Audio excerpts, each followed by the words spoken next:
हे merchant navy aspirants, channel पे नए हो तो चैनल को सब्सक्राइब ज़रूर करो for detailed merchant navy videos. चलो मैं बात करता हूँ अभी अपनी जर्नी के बारे में, बिकॉज मेरी जर्नी और ये जो मैं जिस टॉपिक पर ये वीडियो बना रहा हूँ वो दोनों सेम ही है। बिकॉज बहुत सारे लोग ऐसे हैं जो ये पूछते हैं कि how to join merchant navy after mechanical engineering. मैं डिप्लोमा की बात नहीं कर रहा हूँ, मैं एक्चुअल बीई या बीटेक मैकेनिकल इंजीनियरिंग की बात कर रहा हूँ। लाइक डिप्लोमा का भी एक ऑप्शन है, तो उसके ऊपर मैं सेपरेट वीडियो बनाऊंगा। कमेंट सेक्शन में बताओ कि मैं बनाऊं या नहीं, बिकॉज बहुत सारे लोग होंगे जो शायद व्यूवर्स होंगे वो मोस्टली बीटेक वाले ही होंगे। अगर कोई डिप्लोमा वाला है उसको जिसको ज्वाइन करना है तो वो कमेंट सेक्शन में डालकर बता सकता है कि मैं वीडियो बनाऊँ या नहीं बनाऊँ। Coming to the point, mechanical के बाद अब कैसे मर्चेंट नेवी ज्वाइन कर सकते हो, जो कि मैं खुद आपके सामने सबसे बड़ा एग्जाम्पल हो। लाइक मैंने मैकेनिकल इंजीनियरिंग किया है, उसके बाद ग्रेजुएशंस किया, उसके बाद सारे प्रोसीजर मैंने स्टार्ट किए इस फील्ड को ज्वाइन करने का। तो फर्स्ट ऑफ ऑल आपको पीसीएम में साइंस पीसीएम में आपको, बिकॉज ये जब आप ग्रेजुएशन, आपको मैं वीडियो के एंड में बताऊंगा मैं इस चीज़ के बारे में क्यों बोल रहा हूँ। पीसीएम में आपको 65 के ऊपर में परसेंटेज में चाहिए साइंस में पीसीएम में, जिसके बाद आपको एक अच्छे से कॉलेज में, कोई लाइक जैसे भी कॉलेज, आप जो भी कॉलेज, एक बढ़िया कॉलेज, एक रेप्यूटेड कॉलेज, एक बढ़िया कॉलेज में, मैं तो सत्याभामा से हूँ, मैं चेन्नई से पढ़ा हूँ, तो आपको एक रेप्यूटेड एक अच्छी कॉलेज में जाकर आप 4 साल की डिग्री करते हो जो कि मैकेनिकल इंजीनियरिंग है। बीई या बीटेक दोनों में से कोई एक, दोनों चलेगा, ऐसा कुछ बहुत ज़्यादा डिफरेंस नहीं होता दोनों में। तो मैं बीई मैकेनिकल इंजीनियरिंग मैंने किया था। तो वो 4 साल की डिग्री के बाद the next thing you have to do is you have to go and search for a college जहाँ पर ग्रेजुएशन इन मराइन इंजीनियरिंग यानी कि जीएमई, वो एक पोस्ट ग्रेजुएशन कोर्स है, वो होता है या नहीं। जिस भी कॉलेज में ये कोर्स होता है, मोस्टली मरीटाइम कॉलेजेस होते हैं, वो लाइक कॉलेजेस के अंदर ही रहना पड़ता है आपको। वो कोर्स होता है जो कि वो एक ग्रेजुएशन कोर्स होता है जो कि 1 साल का होता है। तो टोटल 4 साल यहाँ पर और 1 साल यहाँ पर, तो टोटल मिलाकर हुआ है 5 साल। ये 5 साल के बाद जब आप ग्रेजुएशन कंप्लीट कर लेते हो, जीएमई कंप्लीट कर लेते हो, तो उसके बाद the next step you have to do is, अगर आपको स्पॉन्सर वगैरह मिलते हैं कॉलेज से तो बढ़िया है। तो बढ़िया चीज़ है कि आपको कंपनी, लाइक कॉलेज ने ही आपको कंपनी अरेंज करके दिया है, तो वो बहुत अच्छी बात है। अगर नहीं भी होता है तो आपको यही है कि वैकेंसीज़ देखना पड़ेगा, कंपनी टू कंपनी जाना पड़ेगा, क्योंकि उसके बाद थर्ड स्टेप ये है mechanical graduation, and the third step is you have to do 6 months training on board as a training marine engineer।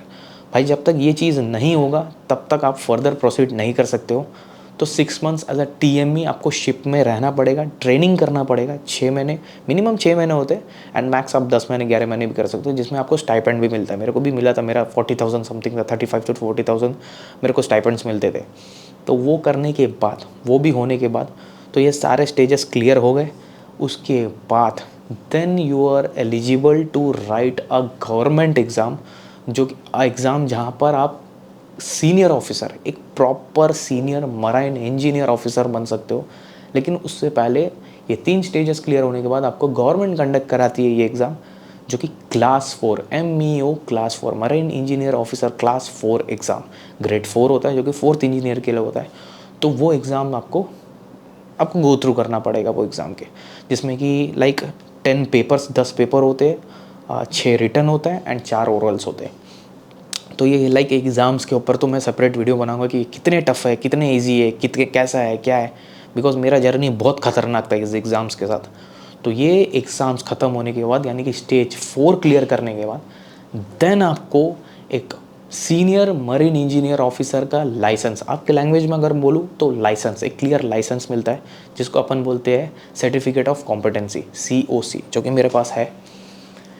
ये देख सकते हो गवर्नमेंट का, ये पूरा गवर्नमेंट कंडक्ट कराता, तो ये लाइसेंस भी गवर्नमेंट देता है। ये सब कुछ पूरा का पूरा गवर्नमेंट के अंडर में होता है, DG शिपिंग्स के अप्रूवल में होता है। तो ये सारे चीज़ें, सारे स्टेजेस क्रॉस करने के बाद, ये 4 स्टेज कंप्लीट होने के बाद then you can go for searching for vacancies की, जहाँ पर आप as a fourth engineer officer या जूनियर इंजीनियर ऑफिसर आप ज्वाइन कर सकते हो। तो यहाँ से मैकेनिकल से लेकर स्टार्ट होता है 12th साइंस से PCM, then mechanical, then graduation in marine engineering, then उसके बाद 6 months as a trainee marine engineer officer, then उसके बाद गवर्नमेंट का एग्ज़ाम, देन उसके बाद आपका स्टेज स्टार्ट हो जाता है as a senior marine engineer officer, जहाँ पर आपकी salary like basic salary start 1 lakh से होती है। वो बेसिक, उससे नीचे सैलरी कहीं नहीं, उससे नीचे की सैलरी होती नहीं, पर मंथ की बात कर रहा हूँ मैं। और मैक्स 4-4.5 लाख तक भी जाती है, जिसमें कि लाइक पर मंथ आपको बहुत बड़ी कंपनी अगर है तो 4.5 लाख 4 लाख ऐसे सैलरी से। लाइक डीपी वेसल्स है तो उसमें तो उतने, या गैस कैरियर्स वगैरह इतने, ये सारे वेसल्स पे आपकी सैलरी उतनी होती है। उसके बाद की जर्नी है सेकेंड, फर्स्ट, सर्वेयर, वो मैं सेपरेट वीडियो बनाकर ही आपको बता सकता हूँ। तो मिलते हैं अपने अगले वीडियो के साथ। वीडियो को शेयर ज़रूर करो अपने मैकेनिकल इंजीनियर फ्रेंड्स के साथ, एंड तब तक के लिए जाए।